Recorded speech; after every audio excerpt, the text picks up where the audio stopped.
My search led me to the study of the spiritual forces with which all of us are blessed. And it was in this field that I came upon a clue which has enabled me to help millions of people to find their earthly destinies.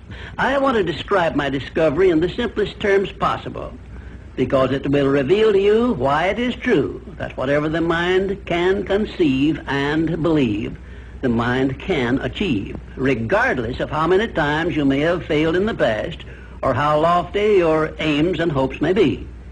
I caught my first fleeting glimpse of the profound law which provides the means by which we may choose our own purpose in life and attain it, while I was being coached by Andrew Carnegie during the organization of the Science of Success philosophy.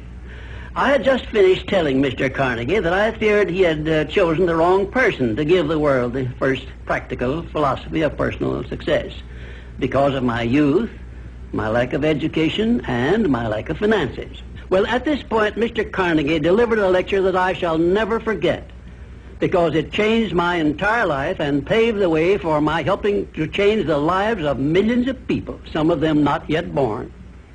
Let me call your attention to a great power which is under your control, said Mr. Carnegie, a power which is greater than poverty, greater than the lack of education, greater than all of your fears and superstitions combined. It is the power to take possession of your own mind and direct it to whatever ends you may desire.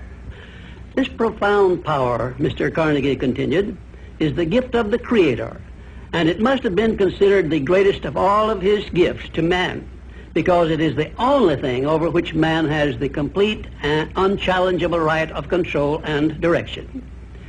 When you speak of your poverty and lack of education, Mr. Carnegie explained, you are simply directing your mind power to attract these undesirable circumstances, because it is true that whatever your mind feeds upon, your mind attracts to you.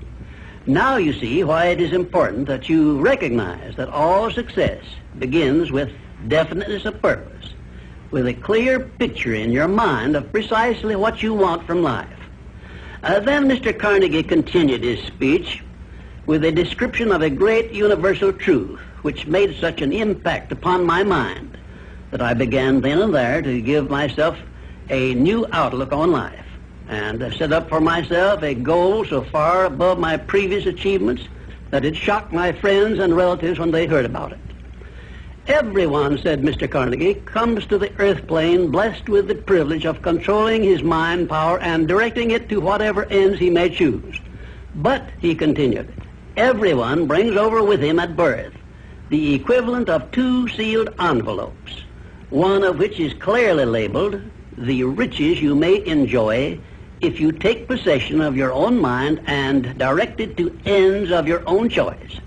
And the other is labeled, the penalties you must pay if you neglect to take possession of your mind and direct it. And now let me reveal to you, said Mr. Carnegie, the contents of those 2 sealed envelopes. In the one labeled riches is this list of blessings. 1, sound health. 2, peace of mind. 3, a labor of love of your own choice. 4, freedom from fear and worry. 5, a positive mental attitude. 6, material riches of your own choice and quantity. In the sealed envelope labeled penalties, Mr. Carnegie continued, is this list of the prices one must pay for neglecting to take possession of his own mind. 1, ill health. 2, fear and worry. 3, indecision and doubt. 4, frustration and discouragement throughout life. 5, poverty and want. 6, and a whole flock of evils consisting of envy, greed, jealousy, anger, hatred, and superstition. Now, my mission in life is to help you and everyone who needs my help to open up and use the contents of the sealed envelope labeled riches.